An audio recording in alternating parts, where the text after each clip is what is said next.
बारे में सोच रही थी कि तभी उसके फोन पर नोटिफिकेशन आया। उसने फोन चेक किया तो मोक्ष ने एड्रेस भेज दिया था। तभी उसने अपने आंसू साफ किए और मोक्ष का सामना करने के लिए खुद को प्रिपेयर करने लगी।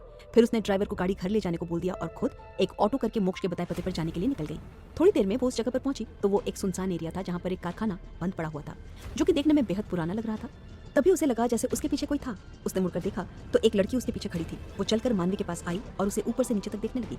इस तरह देखने से मानवी थोड़ी परेशान हो गई और उसने उस लड़की को देखकर पूछा, कौन है आप और मुझे इस तरह से क्यों देख रही हैं? उसके इतना कहते ही उस लड़की ने मानवी के हाथ से उसका फोन छीन लिया और सख्ती से कहा, सॉरी मैम, मोक्ष सर का ऑर्डर है, आप फोन लेकर अंदर नहीं जा सकती। उसकी बात सुनकर मानवी को बहुत गुस्सा आया और वो झुंझला कर बोली, ये क्या बदतमीजी है? मुझे मेरा फोन वापस करो। तुम्हें उसका ऑर्डर मानना है तो मानो, मैं उसका कोई ऑर्डर मानने नहीं वाली। तो उस लड़की ने अपने हाथ पीछे करते हुए कहा, सॉरी मैम, पर मैं आपको फोन नहीं दे सकती। आप यहाँ से सीधे चले जाइए और उस दरवाजे को खोलिए, आप मोक्ष सर के पास पहुंच जाएंगी। इतना कहकर वो वहां से वापस लौट गई। वहीं मानवी गुस्से में उसे रोकने के लिए आवाज देती ही रह गई। फिर मानवी उस लड़की के बताए रास्ते की तरफ चली गई। उसने दरवाजा खोला तो अंदर गहरा अंधेरा छाया था। उसने देखा कि अंधेरे में एक शख्स सोफे पर बैठा हुआ था, जो कि मोक्ष था, जिसे देखते ही मानवी का शरीर डर से कांपने लगा। एक बार फिर उसका अतीत उसके दिल और दिमाग पर छाने लगा, जो उसे एक बार फिर अतीत के गलियारों में ले गया, जब एक बार मोक्ष ने उसी अंधेरे का फायदा उठाकर उससे बदतमीजी करने की कोशिश की थी। बात उन दिनों की थी जब मोक्ष के परेशान करने पर मानवी ने सब कुछ अपने मामा जी को बता दिया था, जिसके बाद उसके मामा जी उसका साथ देते हुए मोक्ष को उसके घर भेजने की जिद पर अड़ गए थे। तो मोक्ष ने मानवी को अपना बनाने के लिए प्लान बनाकर अपने पापा को अपनी जान की धमकी दी और मानवी से शादी करने के लिए रिश्ता लेकर आने को मना लिया। और फिर मामी जी की जिद के आगे हार मानकर मामा जी ने भी उस रिश्ते के लिए मंजूरी दे दी, जिसके बाद मोक्ष की गंदी हरकतें हर गुजरते दिन के साथ बढ़ती चली गई। एक दिन जब मानवी अपना घर का सारा काम खत्म करने के बाद टेरेस पर कपड़े सुखाने गई और जैसे ही वो कपड़े सुखाकर वापस से सीढ़ियों से नीचे आने लगी कि तभी अचानक वहाँ की लाइट चली गई। मानवी, जिसे अंधेरे से बहुत डर लगता था, एकदम से घबरा गई। तभी किसी ने पीछे से आकर उसे अपनी बाहों में भर लिया। उसकी इस हरकत से मानवी बहुत घबरा गई और वो उस शख्स की बाहों से निकलने की कोशिश करने लगी। वो शख्स कोई और नहीं बल्कि मोक्ष था। उसने मानवी को जब खुद से दूर जाने के लिए जद्दोजहद करते देखा तो उसने गुस्से में अपनी पकड़ और मजबूत कर दी और उसे कसकर अपनी बाहों में खींच लिया और गुस्से में अपने दांत पीसते हुए मानवी के कान में फुसफुसाया, अरे बस अपनी हरकतें बंद कर दो मानवी, अब क्या परेशानी है तुम्हें? अब तो हम दोनों की शादी भी होने वाली है ना, तो फिर मुझसे दूर क्यों जाने की कोशिश कर रही हो? इतना कहकर वो अपने होठों को मानवी की गर्दन पर फिराने लगा। वहीं उसकी इस हरकत से मानवी को खुद से घिन आने लगी थी, इसीलिए वो अपनी कोशिश जारी रखते हुए गुस्से में बोली, ये क्या हरकत है मोक्ष, छोड़ो मुझे, अभी सिर्फ रिश्ता जुड़ा है, शादी नहीं हुई है, इसीलिए अपनी गंदी हरकतों को बंद कर दो वरना मैं तुम्हारी शिकायत मामा जी से कर दूंगी और इस बार वो तुम्हें छोड़ेंगे नहीं। तो मोक्ष ने उसे पलटकर दीवार से सटा दिया और उस पर हावी होते हुए गुस्से में कहा, अब अपनी ये मामा वाली धमकी ना देना बंद कर दो। और मानवी, क्योंकि अब मैं उनके नाम से नहीं रुकने वाला और वैसे भी अब तो ये हक खुद उन्होंने मुझे दिया है, तो अब वो क्या ही बोल देंगे। फिर वो मानवी के चेहरे की तरफ झुक गया, और हाँ, अभी मैंने गंदी हरकत की ही कहाँ है और तुम इतने में ही कांपने लगी। एक बार शादी होने तो दो, उसके बाद बताऊंगा गंदी हरकतें क्या होती हैं। वैसे तुम चाहो तो अभी भी बता सकता हूँ। इतना कहकर वो गंदे तरीके से अपने हाथ से मानवी की कमर को सहलाने लगा। उसकी इस हरकत से मानवी बेहद डर गई और उसने पूरी ताकत से उसे धक्का देकर खुद से दूर किया। उसने जल्दी से बाल्टी को वहीं छोड़ा और भागकर अपने कमरे में आ गई और अंदर से दरवाजा बंद कर लिया। वो वहीं दरवाजे से टिक कर बैठ गई और अपने घुटनों में अपना चेहरा छुपाकर रोने लगी। मानवी इन्हीं ख्यालों में गुम थी कि तभी मोक्ष की आवाज से वो अपने ख्यालों से बाहर आई। मोक्ष, जो अंधेरे में सोफे पर बैठकर दरवाजे पर खड़ी मानवी को एकटक देख रहा था। मानवी ने उस वक्त फ्रिल वाली ब्लू कलर की साड़ी पहन रखी थी, जिसमें उसका गोरा रंग निखर कर आ रहा था। साथ ही कर्ल किए हुए उसके लंबे बाल उसे और सुंदर बना रहे थे।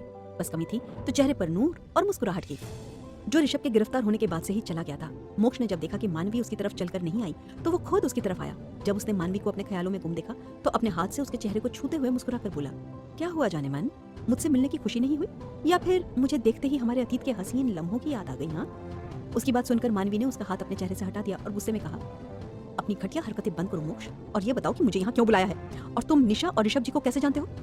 ऋषभ का नाम सुनते ही मोक्ष की नसें तन गई और उसने अपने दोनों हाथों की मुट्ठी बनाकर भींच लिया। फिर खुद को शांत करते हुए मुस्कुराते हुए बोला, क्योंकि एक तुम ही तो हो जो मुझे चाहिए वो दे सकती हो और ऋषभ को उस केस से फ्री होने में उसकी मदद कर सकती हो। बस तुम्हें मेरी एक शर्त माननी होगी। उसकी बात सुनकर मानवी एक पल के लिए हैरानी से उसे देखने लगी और उसने कंफ्यूज होकर पूछा, लेकिन मैं कैसे उनकी मदद कर सकती हूँ और कैसी शर्त? तो मोक्ष ने मुस्कुराकर गहरी नजरों से उसे देखा और उसके गाल पर आई लट को अपनी उंगलियों से पीछे करते हुए बोला, शर्त बहुत सिंपल है मानवी, और वो ये कि तुम ऋषभ को छोड़कर हमेशा के लिए मेरे पास आ जाओ। बदले में मैं ऋषभ को निशा के मर्डर केस से निकालने में तुम्हारी मदद करूंगा। इतना कहकर वो शैतानी मुस्कुराहट के साथ मानवी को देखने लगा। वहीं उसकी बात सुनकर मानवी की आंखें हैरानी से बड़ी हो गईं और उसने मोक्ष को पीछे धकेलते हुए कहा, इसका मतलब मेरा शक सही था? हाँ, ये जो कुछ भी ऋषभ जी के साथ हो रहा है सब तुम्हारा किया धरा है। तो मोक्ष अदा से मुस्कुराते हुए मानवी के आगे अपना सिर झुकाकर बोला, बेशक जाने मन, क्या अभी भी तुम्हें कोई शक है कि इन सब के पीछे कोई और हो सकता है? अब जल्दी से मुझे अपना जवाब दो कि तुमने क्या डिसाइड किया है। ऋषभ को छोड़कर मेरे पास आओगी या फिर उसके साथ रहकर खुद की वजह से उसे जेल जाते हुए देखोगी? सोचो सोचो। उसकी बात पर मानवी कुछ पल गुस्से में उसे देखती रही, फिर चलकर उसके पास आई, जिससे मोक्ष को लगा कि मानवी ने ऋषभ को बचाने के लिए उसका साथ चुन लिया, इसीलिए वो मुस्कुरा उठा। तभी मानवी ने उसके पास आकर गुस्से में खींचकर उसे एक चांटा मार दिया, जिससे मोक्ष का चेहरा एक तरफ को झुक गया और उसकी आंखें गुस्से से लाल हो गई। मानवी ने अपने दोनों हाथों से उसका कॉलर पकड़ते हुए कहा, ऋषभ जी को बचाने के लिए मुझे जो कुछ करना पड़ेगा मैं करूंगी, लेकिन तुम्हारे जैसे घटिया इंसान के पास कभी नहीं आऊंगी और ना ही तुम्हारी मदद लूंगी, क्योंकि तुम्हारी इस घटिया हरकत के बाद मुझे इतना तो पता चल गया है कि जो इंसान शादी होने के बाद भी दूसरे की बीवी पर अपनी गंदी नियत रख सकता है, वो आगे चलकर अपनी बात से मुकर भी सकता है। और फिर तुम्हें मुझसे अच्छा कौन जानता है हाँ, कि तुम कितने नीच किस्म के इंसान हो। इसीलिए अपने दिल और दिमाग से ये ख्याल निकाल दो कि तुम अपनी इस घटिया चाल से मुझे अपने पास ले आओगे या फिर मेरे ऋषभ जी को कोई चोट पहुंचा पाओगे, क्योंकि जब तक मानवी है ना, ऋषभ का कोई बाल भी बांका नहीं कर सकता। इतना कहकर वो पलट कर जाने लगी।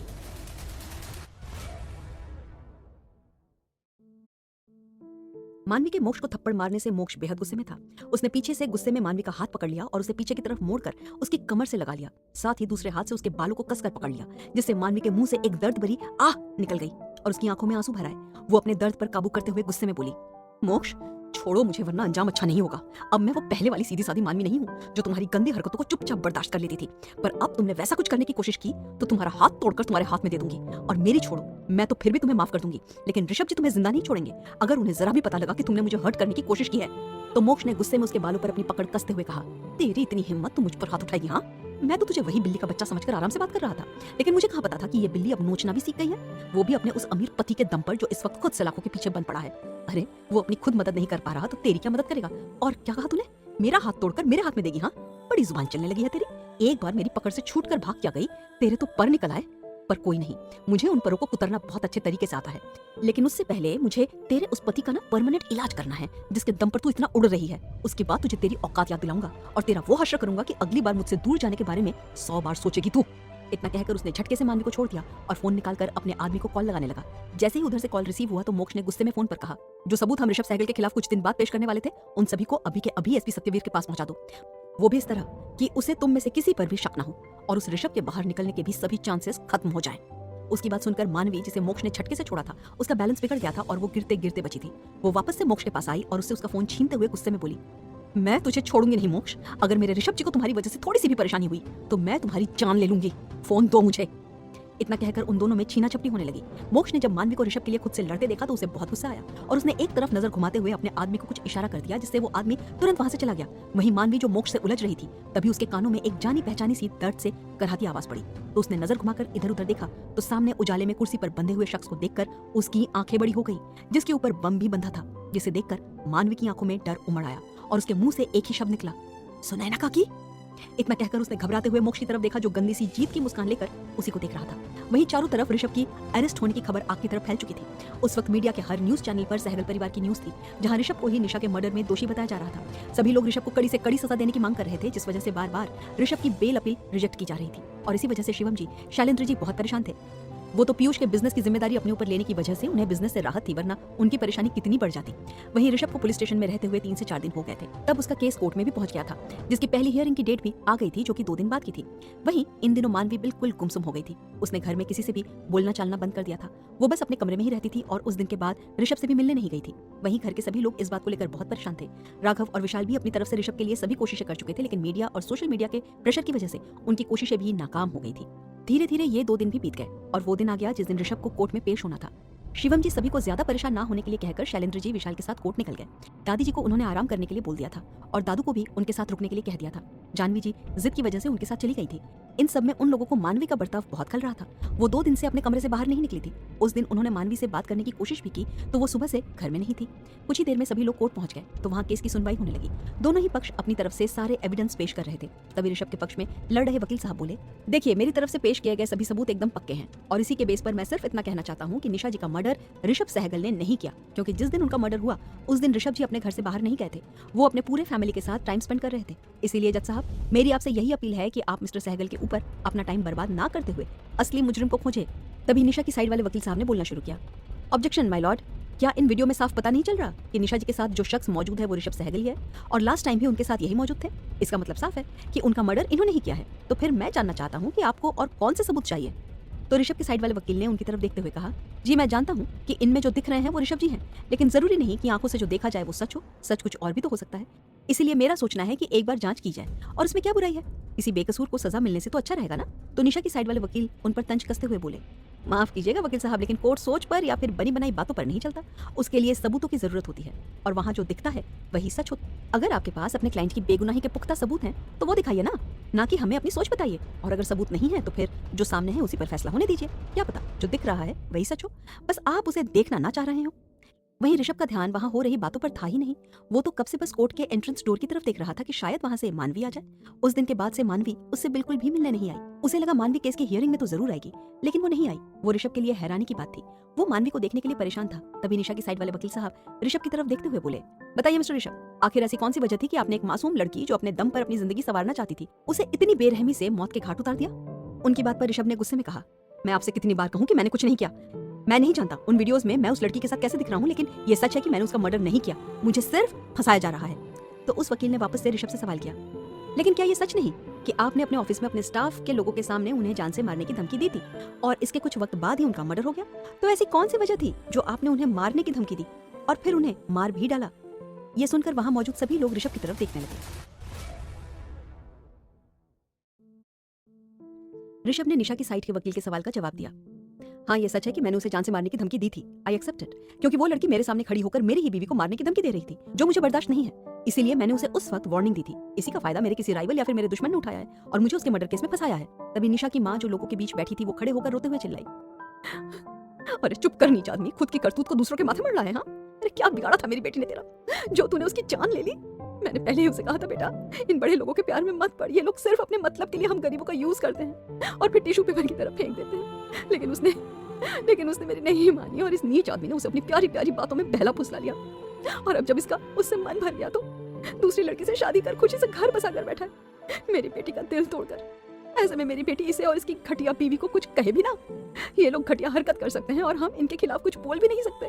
अरे मेरी हाय लगेगी तुझे, हाय, तूने मुझसे मेरी बेटी को छीना है ना, देखना एक दिन भगवान तुझे तेरी करने का फल जरूर देगा, जब तुझसे भी तेरी औलाद को कोई ऐसे छीन लेगा। फिर उन्होंने जज साहब की तरफ देखा, जज साहब कड़ी से कड़ी सजा दीजिएगा इसे, ताकि इसके जैसे अमीर लोग गरीबों का शोषण करने से पहले 100 बार सोचे। ये उनके लिए एक सबक होना चाहिए। इतना कहकर वो रोने लगी तो निशा के पापा ने उनके कंधे पर हाथ रखकर उसे संभाला और फिर चुप करवाकर बिठा दिया। वहीं ऋषभ चाहकर भी कुछ नहीं कह पाया, क्योंकि इन सब के बीच में मुजरिम चाहे कोई भी हो, लेकिन अगर किसी ने कुछ खोया था तो वो निशा की माँ थी, जिन्होंने अपनी जवान बेटी को खो दिया था, जो उनके लिए मरने से भी बड़ी सजा थी। वहीं उनकी बात सुनकर सभी खामोश थे। वहीं जज साहब के सामने दोनों पक्षी अपने सभी सबूत और बातें रख चुके थे। तब सिर्फ उनके फैसले का वक्त था। वहीं ऋषभ का मन पहली बार बेचैन होने लगा था और नजरें तब भी दरवाजे पर ही टिकी हुई थी। जज साहब ने अपना फैसला सुनाते हुए कहा, यहाँ पर जितने भी सबूत पेश किए गए हैं वो सभी मिस्टर ऋषभ सहगल के खिलाफ हैं, और जो सबूत उनके वकील ने कोर्ट के सामने पेश किए हैं वो उन्हें बेगुनाह साबित करने के लिए काफी नहीं है। इसीलिए सभी सबूतों और गवाहों को ध्यान में रखते हुए ये कोर्ट ये फैसला सुनाती है कि वो इतना ही बोल पाए कि तभी वहां पर एक कड़कड़ाती आवाज गूंज उठी और सभी का ध्यान उस तरफ चला गया जहां मानवी, एसपी सत्यवीर और राघव खड़े थे। साथ ही पीछे चेहरे को नकाब में ढककर एक लड़की और एक लड़के को लेडी और मेल कांस्टेबल ने पकड़ रखा था। तभी मानवी आगे आई और जज साहब की तरफ देखते हुए बोली, रुक जाइए सर, कोई भी फैसला सुनाने से पहले एक बार पूरा सच तो जान लीजिए कि यहाँ जिसका मर्डर केस चल रहा है उसका सच में मर्डर हुआ भी है या नहीं। इतना कहकर उसने एसपी सत्यवीर की तरफ देखा तो उसने हाँ में सिर हिलाया, इशारा किया कि उस लड़के और लड़की को आगे लाया जाए जो उनसे छूटने की अपनी पूरी कोशिश के साथ जद्दोजहद कर रहे थे। तो उसकी टीम ने उन दोनों को आगे लाकर कोर्ट में सभी लोगों के बीचों बीच खड़ा कर दिया और एक लेडी कांस्टेबल ने उन दोनों के चेहरे से कपड़ा हटा दिया और उस लड़की को देखते ही सभी की आंखें हैरानी से बड़ी हो गई। किसी को अपनी आंखों पर विश्वास ही नहीं हुआ कि उनके सामने खड़ी वो लड़की कोई और नहीं बल्कि निशा थी, जिसके मर्डर का इल्जाम ऋषभ पर लगा था, जिसकी वजह से शायद उसे सजा भी मिलने वाली थी। निशा की आंखें गुस्से से लाल थी, साथ ही उसके गालों पर उंगलियों के निशान बने हुए थे। वो अपनी आंखों में बेइंतहा नफरत लिए मानवी और एसपी सत्यवीर को घूर रही थी। तभी जज साहब ने सत्यवीर को देखकर कहा, मिस्टर खुराना, ये तो वही लड़की है जिसके मर्डर का केस चल रहा है, और अगर ये जिंदा है तो फिर ये फेक मर्डर केस क्यों? तो सत्यवीर उनके आगे सिर झुकाकर बोला, सॉरी सर, आज पहली बार किसी केस में मुझसे भी बड़ी गलती हुई है, उसके लिए I am very very sorry, but इनकी ये फेक मर्डर प्लानिंग इन्होंने खुद ही की थी ताकि ये मिस्टर सहगल को जेल भिजवा सके, क्योंकि इनकी मिस्टर सहगल से पर्सनल दुश्मनी है और इस क्राइम में इनका साथ इनके पार्टनर मोक्ष वशिष्ठ ने दिया है। इतना कहकर उसने खुद उस लड़के के चेहरे पर से कपड़ा हटा दिया तो मोक्ष आंखों में गुस्सा लिए उसे बुरी तरह घूरने लगा। तभी निशा की मां भागकर निशा के पास आई और उसे अपनी तरफ पलटते हुए उसके गाल पर एक जोरदार थप्पड़ मारते हुए कहा, निशा, ये क्या हरकत है? तूने अपनी ही मौत का झूठा नाटक किया, तुझे शर्म नहीं आई इस तरह की हरकत करते हुए? तूने जरा भी हमारे बारे में नहीं सोचा कि तेरे इस नाटक से हम पर क्या गुजरेगी? तो निशा उन्हें देखकर गुस्से में चिल्लाई, अरे हाँ, किया है मैंने ये सब, और जो कुछ भी मैंने किया उसका मुझे जरा भी पछतावा नहीं है माँ, ना ही कोई गिल्ट। आखिर अपने प्यार को पाने के लिए एक कोशिश करने में क्या बुराई है? फिर उसने मानवी की तरफ देखा। ऋषभ ने मुझे इस 2 कौड़ी की लड़की के लिए ठुकरा दिया, नहीं बर्दाश्त हुआ मुझसे। फिर उसने ऋषभ की तरफ देखा, और जब मैंने इसे कहा कि मेरे पास वापस आ जाए तो इसने मुझे साफ मना कर दिया, ये कहकर कि ये मानवी से बहुत प्यार करता है और उसके बिना एक पल भी नहीं रह सकता। बस तभी से मैंने मानवी को हमारे बीच से हटाने की कोशिश शुरू कर दी। पुणे में जब ऋषभ ने इसे राका से बचा लिया, ओह, तब मैंने ही वहां पर चुपके से इसे मारने की कोशिश की। वो मैं ही थी जिसने मानवी पर गोली चलाई थी। इतना सुनकर मानवी की आंखें हैरानी से फैल गई। फिर निशा ने आगे बोलना शुरू किया, तब भी तुमने बीच में आकर उसे बचा लिया, और उसके बाद से मुंबई में भी मैंने अपने आदमियों को मानवी के पीछे लगा दिया ताकि मौका मिलने पर वो इसे खत्म कर दे। लेकिन विक्रम की धमकी के बाद इसने मानवी के पीछे सिक्योरिटी गार्ड हायर कर दिए, जिससे मेरे आदमी कभी इसे नुकसान नहीं पहुंचा पाए। ये हर वक्त मानवी के साथ ना होते हुए भी उसके साथ परछाई बनकर उसे बचाता रहा, और नहीं था मुझे ये बर्दाश्त। जिसके बाद मेरी मुलाकात मोक्ष से हुई। जब मैंने इसे मानवी की फोटो के साथ देखा और उससे इस लड़की के बारे में पूछा तो उसने मुझे सारी बातें बताई। जिसके बाद मैंने जानबूझकर ऋषभ के ऑफिस में जाकर उससे झगड़ा किया, और प्लान के मुताबिक ऋषभ ने मुझे अपने ऑफिस स्टाफ के सामने जान से मारने की धमकी दी। जिसके बाद हमारा प्लान कामयाब होता चला गया, लेकिन लास्ट मूवमेंट पर इस मोक्ष की एक गलती की वजह से हमारा प्लान बर्बाद हो गया। इतना सब कहकर वो गुस्से से मानवी को देखने लगी। तभी उसकी माँ ने वापस से खींचकर उसे 2 थप्पड़ और मार दिए और गुस्से में बोली, इतना सब करते हुए तुझे शर्म नहीं आई? और मैं इस लड़के को गलत समझती रही। आज पता चला गलत तो हमेशा से तू थी। आज शर्म आ रही है मुझे तुझे अपनी बेटी कहते हुए। काश सच में तू मर गई होती तो हमें सभी के सामने इस तरह शर्मिंदा नहीं होना पड़ता। अब से हमारा तुझसे कोई रिश्ता नहीं। अब तू जिंदा होने के बाद भी हमारे लिए मर चुकी है। फिर उन्होंने जज साहब की तरफ देखा, और जज साहब हमें माफ कीजिए, जो भी केस हमने इनके ऊपर लगाए थे वो सभी हम वापस लेते हैं। अब इस लड़की से हमारा कोई रिश्ता नहीं। आपको इसे जेल में डालना है तो डालिए, या फिर ये लोग इस पर जो भी केस लगाना चाहें लगा सकते हैं। हमें अब इससे कोई मतलब नहीं। इतना कहकर वो वहां से बाहर चली गई। वहीं निशा के पापा ने भी निशा को देखते हुए गुस्से में कहा, मैं उसकी बात से सहमत हूं निशा। सोचता था भगवान ने बेटा नहीं दिया तो कोई बात नहीं, मेरी बेटी ही मेरे लिए दुनिया में सहारा बनेगी और मैं गर्व से सिर उठाकर शान से चलूंगा। लेकिन तूने तो आज हमें किसी से नजरें मिलाने के लायक नहीं छोड़ा। अगर जिंदगी में कभी तुझसे सामना हो तो मेरी आंखों के सामने मत आना। इतना कहकर वो भी वहां से बाहर चले गए। तभी जज साहब ने सत्यवीर को देखकर हैरानी से पूछा, mister Khurana, how is this possible? इन लोगों ने ये किया कैसे? क्योंकि उन वीडियोज में मिस्टर सहगल इस लड़की के साथ दिख रहे हैं। आपने इन वीडियोज को चेक भी करवाया तो वो एडिट की हुई तो नहीं थी, तो इन्होंने ये सब किया कैसे? ये सुनकर सत्यवीर के चेहरे के एक्सप्रेशंस बदल गए।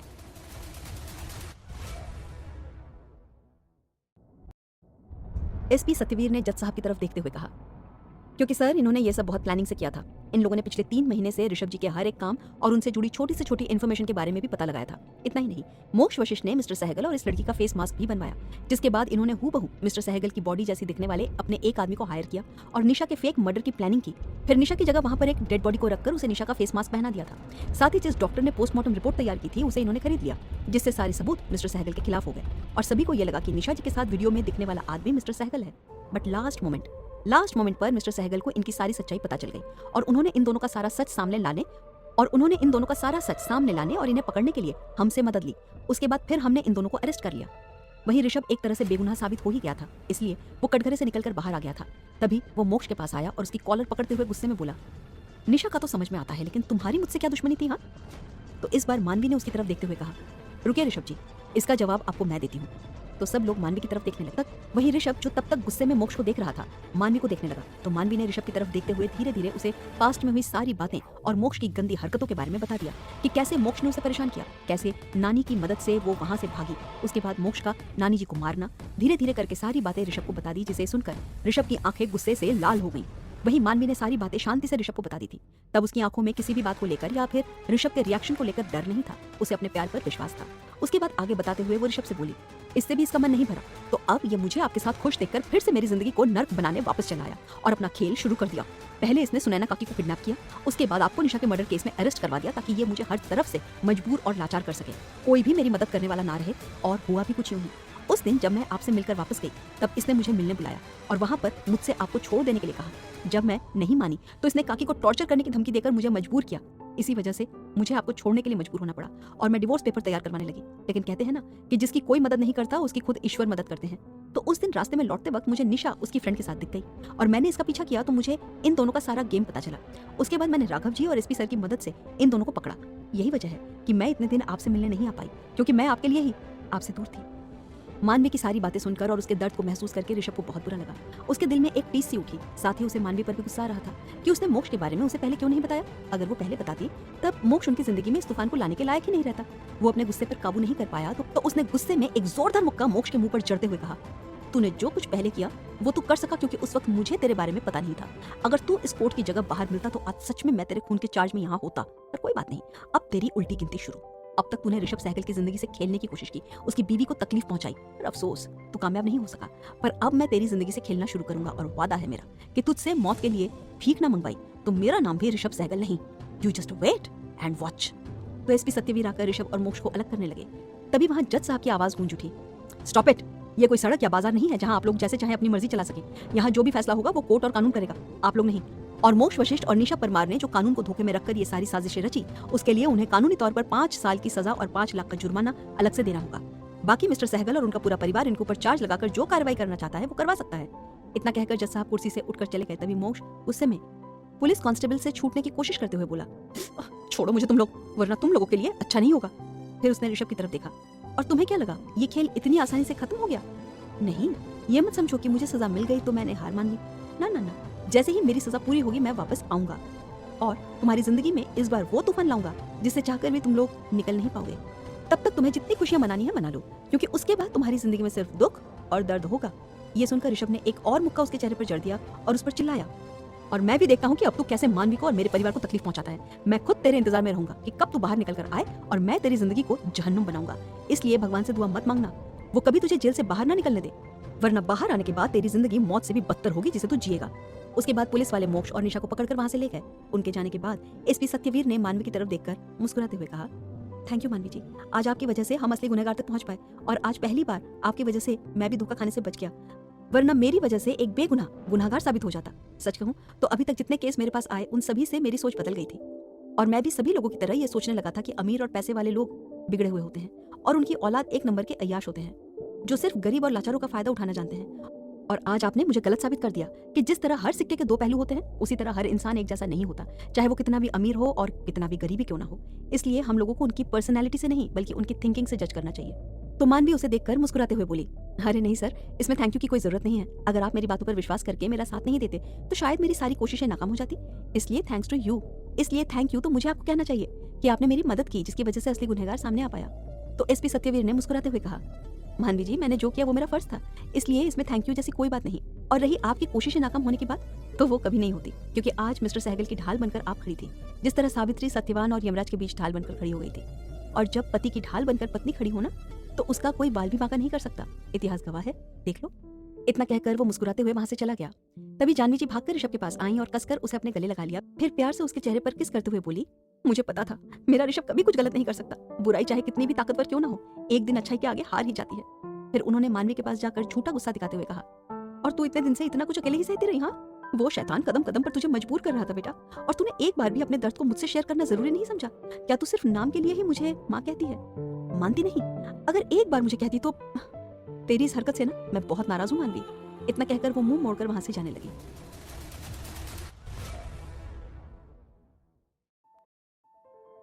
मानवी ने जानवी जी का हाथ पकड़कर उन्हें रोक लिया और उदास होकर बोली, नहीं माँ, मुझसे गुस्सा होकर मत जाइए। मैंने ये सब आपका दिल दुखाने के लिए नहीं किया, बल्कि आप सब लोगों को सेफ रखने के लिए किया। वो आदमी वैसे ही इतना घटिया है कि वो किसी की जान लेने से पहले एक बार भी नहीं सोचता। ऐसे में मैं कैसे आप सबकी जिंदगी को खतरे में डाल देती? उसने पहले से ही सुनैना काकी को किडनैप करके मुझे मजबूर किया था। ऐसे में मैं नहीं चाहती कि वो आप में से किसी को भी नुकसान पहुंचाए।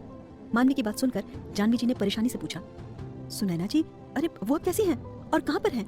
इतना कहकर वो अपनी नजरें इधर उधर दौड़ाने लगी। तो मानवी ने उन्हें देखकर मुस्कुराते हुए कहा, वो बिल्कुल ठीक है माँ, घर पर दीपिका और वर्षा के साथ है। अब घर चलिए ना, वहीं उनसे मिल लीजिएगा। इतना कहकर उसने ऋषभ की तरफ देखा जिसने उसे बिल्कुल अनदेखा कर दिया था। ये देखकर मानवी को बुरा तो लगा, पर उसने सभी के सामने कुछ नहीं कहा और तभी सभी वहां से निकलकर अपनी गाड़ी में बैठकर सहगल मैंशन की तरफ निकल गए। कुछ ही देर में सभी लोग घर पहुंच गए। जैसे ही ऋषभ और बाकी सब घर के मेन डोर पर पहुंचे तो शिवानी जी हाथों में आरती की थाल लेकर खड़ी थी। उन्होंने आगे बढ़कर पहले ऋषभ का टीका किया, फिर उसकी आरती की, उसके बाद उसकी नजर उतारी, फिर थाल नौकर को पकड़ाकर प्यार से उसे गले लगाते हुए उसके चेहरे पर किस करते हुए कहा, भगवान करे तुझे किसी की बुरी नजर ना लगे और तुझे दुनिया की सभी खुशियां मिले। आ अंदर आ और माँ से मिल ले। जब से तू गया था ना वो बहुत परेशान रहने लगी थी, इतनी कि उन्होंने अपनी तबीयत खराब कर ली। सुबह से वो भी तुझे देखने के लिए बहुत बेचैन है। वो तो जैसे तैसे हमने उन्हें संभाल रखा है, नहीं तो वो तो कोर्ट आने की जिद कर रही थी। इतना कहते हुए वो ऋषभ का हाथ पकड़कर उसे घर के अंदर ले आई तो ऋषभ हॉल में सोफे पर बैठी अपनी दादी के पास आया और उनके सामने घुटनों के बल बैठ गया। तो दादी ने प्यार से उसे गले लगाया, उसके बाद उसके चेहरे को अपने हाथों में भर लिया और उसके माथे पर किस करते हुए बोली, मेरा बच्चा तू ठीक तो है ना? उन पुलिस वालों ने तुझे परेशान तो नहीं किया? तू नहीं जानता तेरे वहां होने पर हम पर क्या गुजरी है बेटा, एक एक दिन कैसे बीता है। इतना कहकर उनकी आंखों में आंसू आ गए तो ऋषभ ने उनके बहते आंसुओं को साफ करते हुए कहा, चुप हो जाओ दादी, अब देखो ना मैं आ गया हूँ, रोना बंद करो वरना आपकी तबीयत खराब हो जाएगी ना। मैंने कहा था ना कि मेरी गैर मौजूदगी में अपना ख्याल रखना, और आप हैं कि अपनी तबीयत खराब करने में लग गई। आई स्वेयर आपकी आंखों से एक भी आंसू निकला ना तो इस बार मैं खुद आपसे बहुत दूर चला जाऊंगा और फिर वापस भी नहीं आऊंगा, फिर देखते रहना आपने ऋषभ की राह। तभी दीपिका और वर्षा सुनैना जी को सहारा देते हुए हॉल में ले आई और उन्हें आराम से सोफे पर बिठा दिया। उनके एक पैर के तलवे पर पट्टी बंधी हुई थी और सिर पर बैंडेज लगी हुई थी। उन्हें देखकर जानवी जी जल्दी से उनके पास आई और फिक्र करते हुए बोली, सुनैना जी आप ठीक तो है ना, ये इतनी चोट कैसे लग गई आपको। फिर उन्होंने मानवी की तरफ देखा, मानवी तुमने तो कहा था कि सुनैना जी बिल्कुल ठीक है, फिर इन्हें इतनी चोट कैसे आई। तो मानवी ने उन्हें देखते हुए कहा, वो माँ उस वक्त मैंने ऐसा इसलिए कहा था कि आप ज्यादा परेशान ना हो, और ये चोट मोक्ष ने जानबूझकर काकी को दी थी मेरे सामने ताकि वो मुझे मजबूर करके अपनी बातें मनवा सके। तो वर्षा ने मानवी की तरफ देखते हुए एक्साइटेड होकर पूछा, मानवी दी पूरी बात बताओ ना, ये शॉर्टकट में क्यों बता रही हो। आई मीन आपने सब कुछ कैसे किया। मैंने दीपिका से सुना कि कैसे आपने एक प्लान बनाकर मोक्ष और उसकी चमची निशा को फंसाया और उनके खेल में उन्हीं को उलझा दिया, तो प्लीज पूरी स्टोरी बताओ ना। उसकी बात सुनकर सभी उसकी तरफ देखने लगे तो वो सभी की तरफ देखते हुए ऑकवर्डनेस दूर करने के लिए अपने दांत दिखाते हुए बोली, वो मुझे ना ऐसी सस्पेंस और एक्शन से भरी स्टोरी सुनने में बड़ा मजा आता है, तो बस इसीलिए प्लीज। इतना कहकर वो मासूम सा चेहरा बनाकर चुपचाप खड़ी हो गई। सभी ने उसे और उसकी बातों को इग्नोर कर दिया। तभी सुनैना जी ने भी मानवी को देखकर पूछा, हाँ मानवी ये तो मैं भी जानना चाहती हूँ कि तुमने ये सब कैसे किया, क्योंकि मोक्ष ने तो अपनी बात मनवाने के लिए तुम्हें मजबूर कर दिया था, फिर तुमने ये सब किया कैसे। तो मानवी ने एक नजर वहीं दादी के पैरों के पास बैठे ऋषभ को देखा जिसने अपनी मुट्ठियां भींच रखी थी, पर उसने एक बार भी मानवी की तरफ नहीं देखा था और ये बात मानवी को बहुत खल रही थी। फिर उसने खुद के जज्बातों को काबू किया और सभी की तरफ देखते हुए कहा, उस दिन मैं जब ऋषभ जी से मिलने के बाद वहां से वापस घर आने लगी तो मुझे मोक्ष का फोन आया और उसने मुझे चुपचाप बिना किसी को बताए उसके भेजे पते पर आने को कहा। इतना कहते हुए वो उन्हें सारी बातें बताने लगी और उन यादों में खो गई। दरअसल जब मानवी मोक्ष की बताई जगह पर पहुंची तो उसे पता चला कि ऋषभ के अरेस्ट होने के पीछे उसी का ही हाथ था। उसने ऋषभ को जेल से निकलवाने के लिए एक शर्त रखी कि मानवी उसके पास वापस चली जाए और ऋषभ को तलाक दे दे। जब मानवी ने उसकी बात नहीं मानी तो मोक्ष ने उसे मजबूर करना चाहा। तभी वहां मानवी ने सुनैना जी को देखा जो उस वक्त कुर्सी से बंधी हुई थी और उन पर बम लगा हुआ था। तभी मानवी घबराते हुए सुनैना जी की तरफ बढ़ने लगी तो मोक्ष ने उसका हाथ पकड़कर उसे रोकते हुए कहा, अरे कहाँ जा रही हो, इतनी भी जल्दी क्या है हाँ अपनी काकी से मिलने की। तो मानवी ने उसका हाथ झटक दिया और उसका कॉलर पकड़ते हुए गुस्से में बोली, तुम्हारी हिम्मत कैसे हुई काकी को इस तरह यहाँ लाने की। मैं तुम्हें छोड़ूंगी नहीं मोक्ष, पहले ही तुम्हारी वजह से अपनी नानी माँ को खो चुकी हूँ मैं, अब काकी को कुछ नहीं होने दूंगी। अगर उन्हें तुम्हारी वजह से एक खरोच भी आई ना तो आई स्वेयर मोक्ष मैं खुद अपने हाथों से तुम्हारी जान ले लूंगी। उसकी इस हरकत पर मोक्ष को बहुत गुस्सा आया और उसने मानवी से अपना कॉलर छुड़ाते हुए गुस्से में कहा, अगर तुमने अपने हाथों को अपने काबू में नहीं रखा ना तो जरूर तुम्हारी इस हरकत का जवाब मैं उन्हें चोट पहुंचा कर दूंगा। उसकी बात सुनकर मानवी कंफ्यूजन से उसे देखने लगी तो मोक्ष शैतानी हंसी हंसते हुए बोला, नहीं समझी, रुको अभी समझाता हूँ। इतना कहकर उसने अपने आदमी को इशारा किया तो उस आदमी ने पास रखे डंडे को उठाकर सुनैना जी के माथे पर मार दिया, जिससे सुनैना जी की आवाज मुंह बंद होने के कारण गले में ही घुटकर रह गई और उनकी आंखें बंद होने लगी। उसके आदमी की इस हरकत को देखकर मानवी ने घबराकर मोक्ष की कॉलर छोड़ दी और सुनैना जी की तरफ बढ़ने लगी कि तभी मोक्ष ने पीछे से उसके हाथ को कसकर पकड़कर मरोड़ते हुए उसकी कमर से लगाते हुए कहा, बहुत शौक है ना तुझे मर्दों पर हाथ उठाने का, तेरी सारी हेकड़ी सही समय आने पर निकालूंगा, तब तुझे पता चलेगा मुझसे उलझने का अंजाम क्या होता है। अब चुपचाप बता, मेरी बात मानेगी या फिर अपनी काकी को अपनी आंखों के आगे मरते हुए देखेगी, क्योंकि मैं बहुत बड़ा शैतान हूँ, किसी को मारने में एक पल की भी नहीं सोचूंगा, जैसे तेरी नानी को मारने में एक पल भी नहीं सोचा था। तो मानवी दर्द से तड़पते हुए बोली, प्लीज मोक्ष छोड़ दो काकी को, तुम क्यों कर रहे हो ऐसा, बात को समझने की कोशिश करो मोक्ष, मेरी शादी हो चुकी है और मैं ऋषभ जी से बेहद मोहब्बत करती हूँ, तो इस तरह उन्हें और मुझे अलग करके तुम्हें क्या मिलेगा। तुम इस तरह मेरे शरीर को तो पालोगे मोक्ष, पर मेरा प्यार कभी तुम्हें नहीं मिलेगा, क्योंकि मेरे रोम रोम में ऋषभ जी बस चुके हैं, मैं तो कब की उनकी हो चुकी हूँ। इसीलिए अपनी जिद छोड़ दो, तुम्हारी इस जिद में तुम्हारी और हम सबकी जिंदगी बर्बाद हो जाएगी मोक्ष, इसीलिए सब कुछ भूलकर अपनी एक नई लाइफ शुरू करो।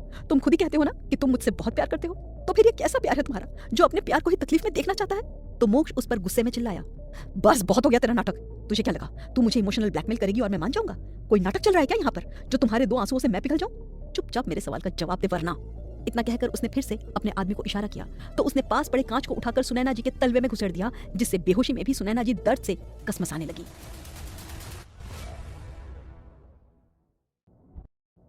सुनैना जी की हालत देखकर मानवी की आंखों से आंसू बह निकले। तभी मोक्ष गुस्से में बोला, जवाब दो मानवी, या इससे भी कुछ बुरा होते हुए देखना चाहती हूँ हाँ। इतना कहते हुए उसने वापस अपने आदमी को देखा तो वो आदमी उस कांच को सुनैना जी के तलवे में घुमाने लगा, जिससे सुनैना जी की बंद आंखों से भी आंसू बहने लगे। तभी मानवी ने देखा कि वो आदमी अपनी जेब से एक रिमोट निकालकर उसके बटन को मोक्ष को दिखाते हुए प्रेस करने के लिए पूछ रहा था। तभी मोक्ष ने मुस्कुराते हुए हाँ में सिर हिलाया, जिसे देखकर मानवी की आंखें डर और हैरानी से बड़ी हो गई। वो आदमी बटन दबाता उससे पहले ही मानवी मोक्ष की तरफ देखकर चिल्लाई, रुक जाओ मोक्ष, मैं तुम्हारी बात मानने के लिए तैयार हूँ, प्लीज उसे रोक दो, काकी को कुछ मत करो, तुम जैसा कहोगे मैं बिल्कुल वैसा करूंगी, पर प्लीज उन्हें छोड़ दो। तो मोक्ष ने अपनी उंगलियां उसके गाल पर चलाते हुए कहा, गुड गर्ल, सही फैसला लिया तुमने। और रही उन्हें यानी कि तुम्हारी सो कॉल्ड काकी को छोड़ने की बात, तो एक बार मैं जो चाहता हूँ वो हो जाने दो, उसके बाद मैं इन्हें छोड़ दूंगा। मुझे तुमसे मतलब है, ना कि तुमसे जुड़े दुनिया जहाँ के लोगों से। अब जाओ और जो फैसला तुमने लिया है उसे अपने सो कॉल्ड ससुराल वालों को और अपने पति देव को भी सुनाओ, जिसके बाद तुम उन्हें छोड़कर मेरे पास आ जाओ, क्योंकि मुझे बाद में फालतू की किचकिच नहीं चाहिए। मानवी को उसकी छुअन से घिन आ रही थी, पर वो मजबूर थी। इसीलिए नम आंखों से अपनी काकी को देखने के बाद वो चुपचाप वहां से जाने लगी कि तभी मोक्ष ने उसे रोककर उसका फोन देते हुए कहा, रुको, अपना ये फोन लेकर जाओ। और हाँ, इसमें मैंने एक डिवाइस फिट की है जिससे तुम्हारी लोकेशन और तुम्हारी आवाज से मुझे पता चल जाएगा कि तुम अपने सो कॉल्ड ससुराल वालों से क्या कह रही हो। इसीलिए गलती से भी मुझसे होशियारी करने की कोशिश मत करना, क्योंकि तुम्हारी एक गलती तुम्हारी काकी की जिंदगी उनसे हमेशा के लिए छीन लेगी। तो मानवी ने उससे अपना फोन लिया और चुपचाप वहां से बाहर चली गई। लेकिन मोक्ष को नहीं पता था कि मानवी को उस डिवाइस के बारे में बताना उसकी सबसे बड़ी गलती थी। मानवी वहां से ऑटो करके सहगल मैंशन की तरफ निकल गई। रास्ते भर वो मोक्ष की बातों के बारे में सोच रही थी। वो खुद को इस वक्त इतना कमजोर महसूस कर रही थी कि चाहकर भी किसी की मदद नहीं ले पा रही थी। और उस दिन ऋषभ चाहकर भी उसके साथ नहीं था। उस वक्त अगर उसे किसी की सबसे ज्यादा कमी खल रही थी तो वो ऋषभ की ही थी। मानवी खुद से बोली, आज मुझे इतनी ज्यादा घुटन क्यों हो रही है। इन्हीं सब बातों के बारे में सोचकर उसका जी घबराने लगा था। उसने ऑटो वाले से कहा, भैया भैया रुकिए, मुझे बहुत ज्यादा घबराहट हो रही है। मानवी की बात सुनकर ऑटो वाले ने ऑटो रोक दिया। फिर वो ऑटो से बाहर निकलकर खुली हवा में गहरी गहरी सांसें लेने लगी। उसे अपना गला चिपकता महसूस हुआ, तो वो अपनी नजरें इधर उधर घुमाकर कोई शॉप देखने लगी जहाँ पानी मिलता हो।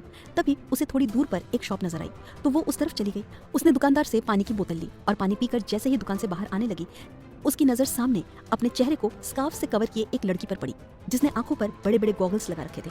उसे देखते ही मानवी की आंखें हैरानी से बड़ी हो गई। फिर वो खुद से बोली, ये निशा यहाँ क्या कर रही है।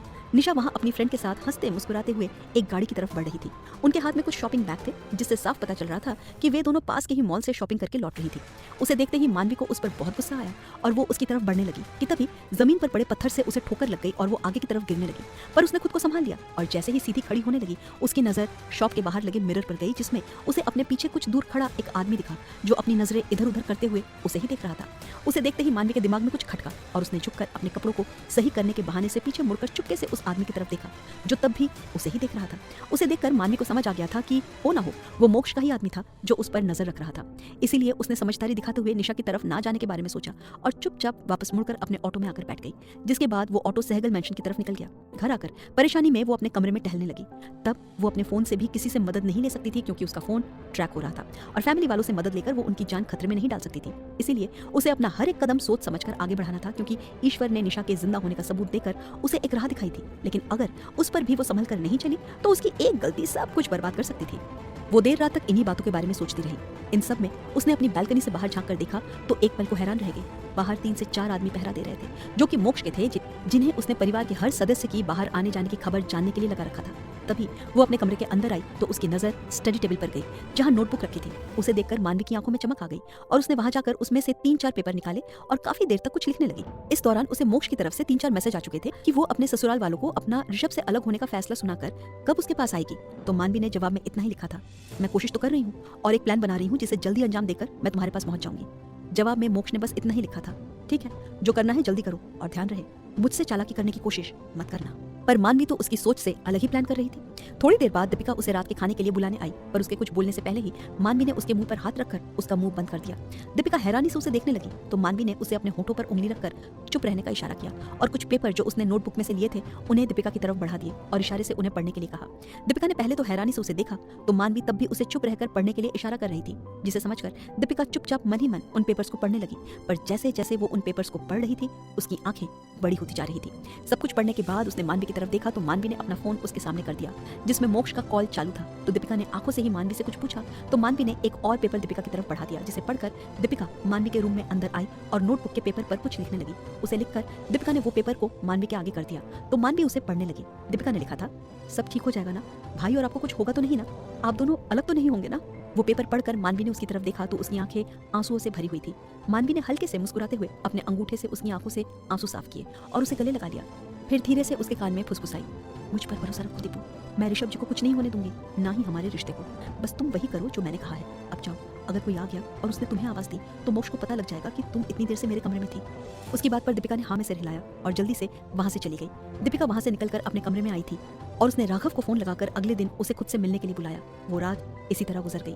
अगले दिन मानवी अपने कमरे से बाहर आई और अपना नाश्ता लेकर अपने कमरे में चली गई। जानवी जी उसे आवाज देती रह गई पर उसने सभी को इग्नोर कर दिया। सभी लोग उसके इस बर्ताव से बहुत हैरान थे। फिर सभी ने अपना अपना नाश्ता किया और अपने काम में लग गए। वहीं शैलेंद्र और शिवम जी फिर से ऋषभ को छुड़ाने के लिए अपनी कोशिशों में लग गए।